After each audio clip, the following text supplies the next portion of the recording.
اور توحید بیان کرنا اور ہے۔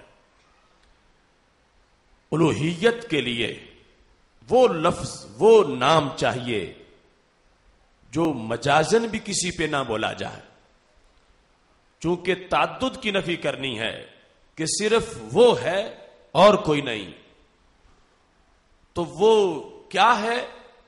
ایسا اسم ہونا چاہیے جو اس کے سوا کسی پر مجازن بھی بول جائز نہ ہو۔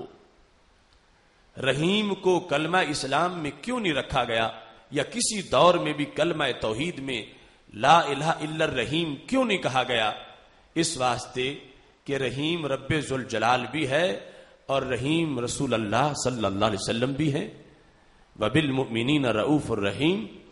تو اس بنیاد پر اگر کلمہ یوں ہوتا لا الہ الا الرحیم تو توحید بیان نہ ہوتی، مانا بنتا کوئی الہ نہیں مگر رحیم، تو رحیم تو اللہ بھی ہے، رحیم اللہ کے محبوب بھی ہیں، تو پھر مگر کے بعد دو ذاتیں آ جاتی، اور تقاضا توحید کا یہ ہے کہ ایک ہی ذات ہو۔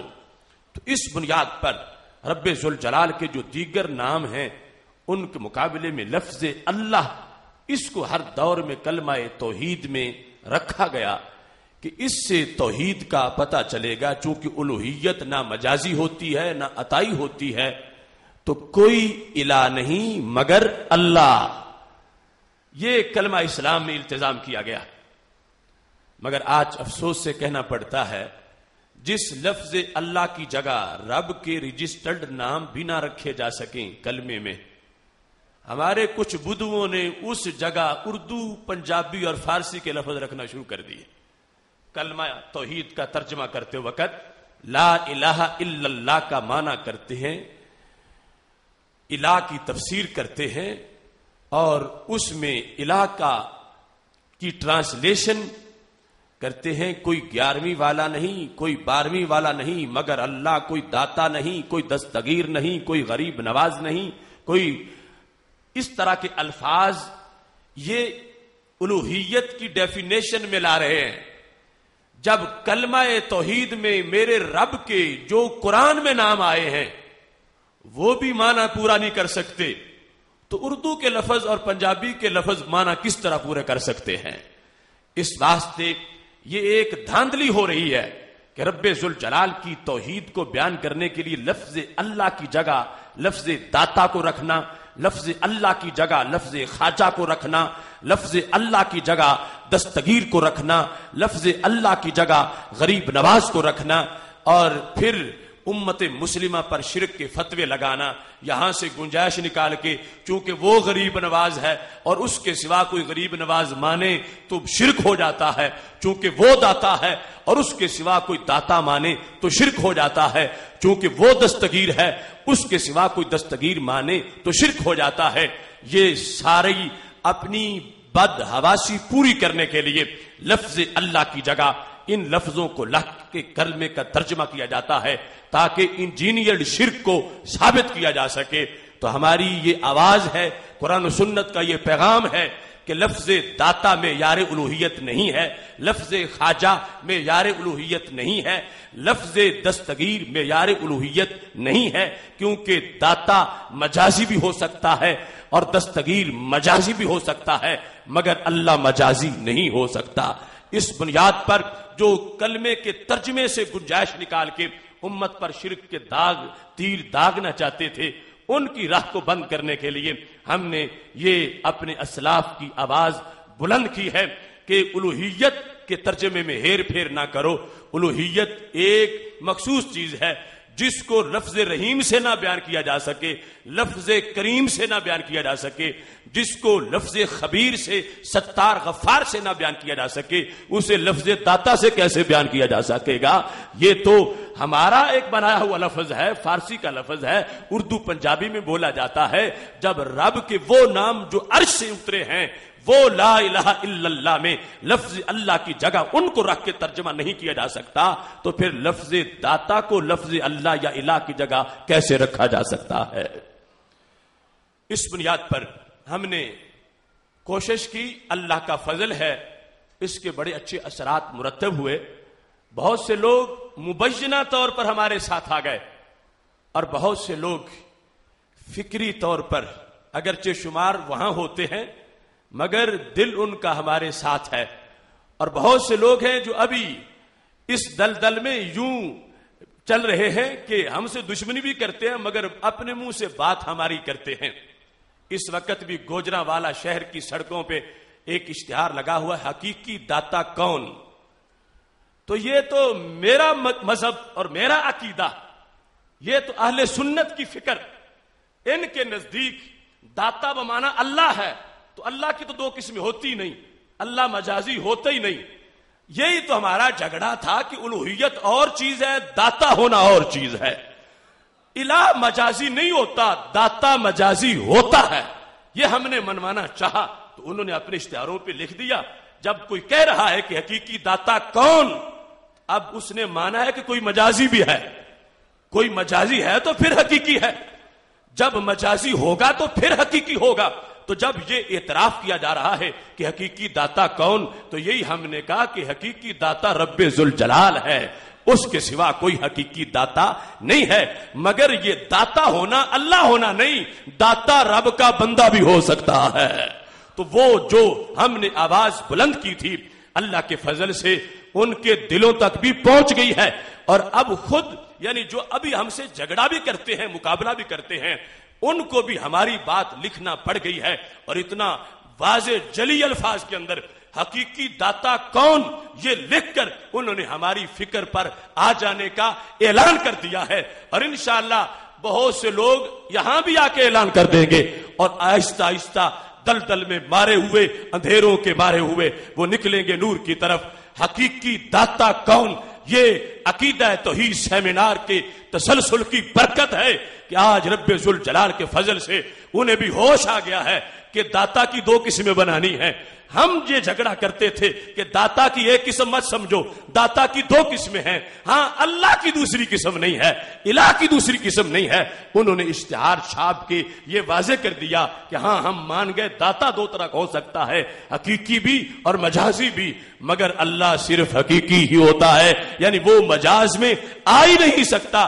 اس بنیاد پر جو معیار الوہیت ہم نے بیان کیا, اس معیار الوہیت کی یہ برکت ہے کہ رب ذوالجلال کے فضل و کرم سے دوسرے لوگوں تک بھی یہ بات پہنچی ہے. اور میں اس کو پھر دوہرا رہا ہوں کہ الہ کا مطلب ہوتا ہے واجب الوجود ہونا اور مستحق عبادت ہونا.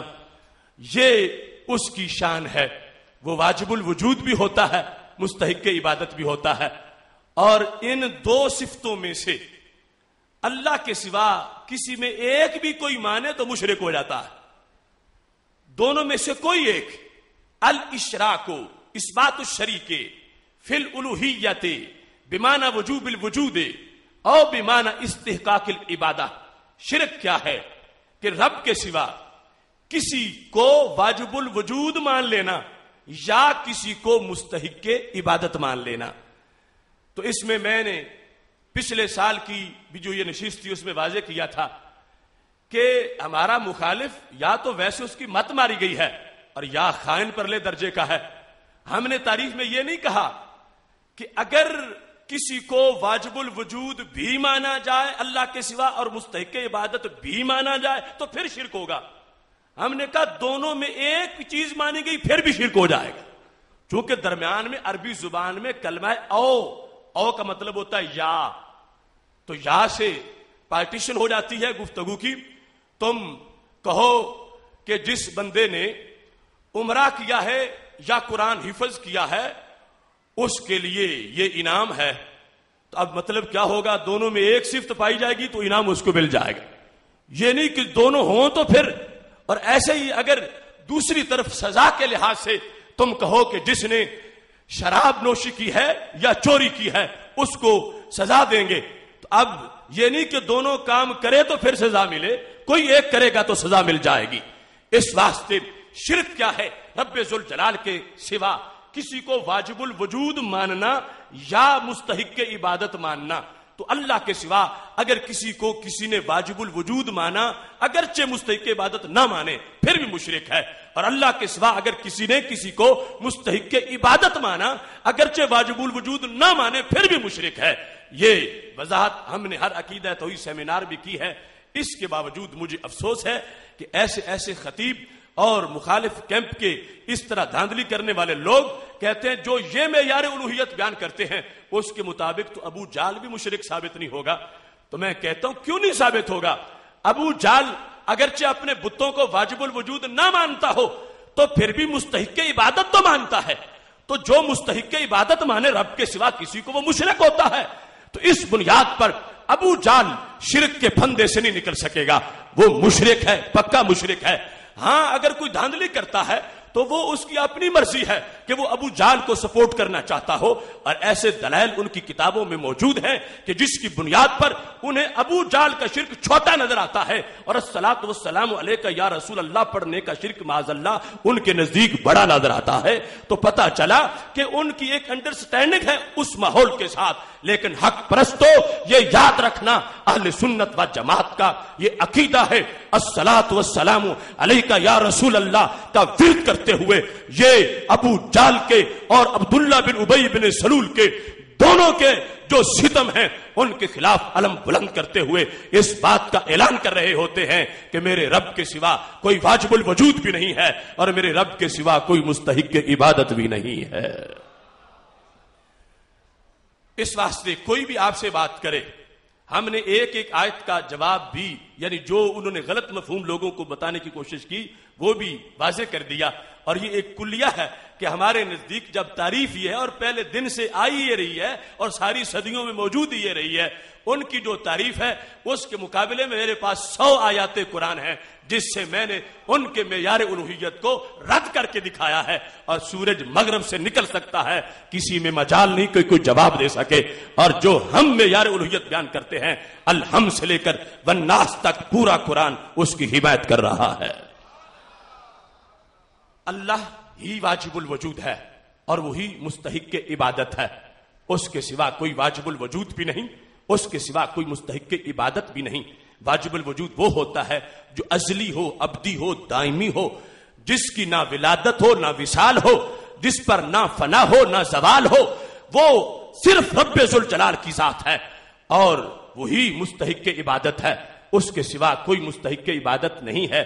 یہ وہ عقیدہ ہے جو 14 صدیوں سے گزرتا ہوا ہمارے سینوں تک پہنچا ہے.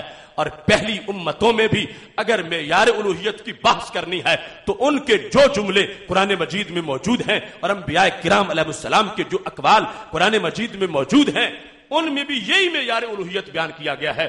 ابھی میں اس کا بھی ایک منظر تمہارے سامنے رکھوں گا. لہذا ہر دور میں جو عقیدہ توحید رہا ہے اس کی روشنی آج سنی ہی کے سینے میں موجود ہے. اس سلسلہ میں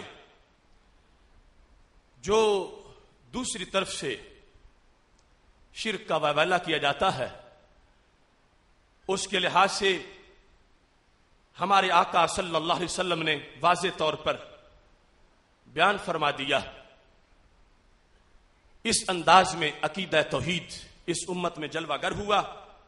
میرے محبوب علیہ الصلوۃ والسلام نے قیامت تک کے لیے بے ہنگام شرک کے رستے بند کر دیے ہیں. امکان اس کا تو وہ یقیناً امکان موجود ہے جب معاذ اللہ کوئی بگڑا ہوا یہ کہہ سکتا ہے کہ میں اللہ ہوں تو اس کو یہ کہنے میں کیا دیر لگے گی کہ میں کہے کہ میں معاذ اللہ اللہ جیسا ہوں. کسی چیز کا امکان ہونا اور چیز ہے. مگر اس امت کا پرابلم شرک جلی نہیں ہے کہ ہر طرف پھیل جائے اور امت اس میں ڈوب جائے. اس امت کا مسئلہ شرک خفی ہے. وہ کیا ہوتا ہے؟ ریا. اور کوئی یہ نہ کہ چلو شرک تو مانا ہے نا، گرچہ خفی مانا ہے، مگر اس شرک کو ماننے سے ان کی تنخواہ کھری نہیں ہوتی. کیونکہ شرک خفی سے بندے کا نکاح نہیں ٹوٹتا، شرک خفی سے بندہ دائرہ اسلام سے خارج نہیں ہوتا. شرک خفی تو ریا ہے، اس سے نیکی کا ثواب گھٹ جاتا ہے یا نیکی ختم ہو جاتی ہے، تو اس سے مقابلہ لازم ہے. اور میرے نبی علیہ السلام نے لازم کیا، فرمایا سب سے زیادہ مجھے خطرہ ہے اس شرک خفی کا کہ امت کہیں اس میں ڈوب نہ جائے. رہے گی پھر بھی توحید پرست، رہے گی پھر بھی اس اسلام کامل کے دین پر، لیکن کمی آ جائے گی. اور جہاں تک شرک جلی ہے میرے نبی علیہ السلام نے جڑیں کاٹی ہیں، کبھی اس امت کے ہوتے ہوئے اگ نہیں سکے گا. جب تک قرآن موجود ہے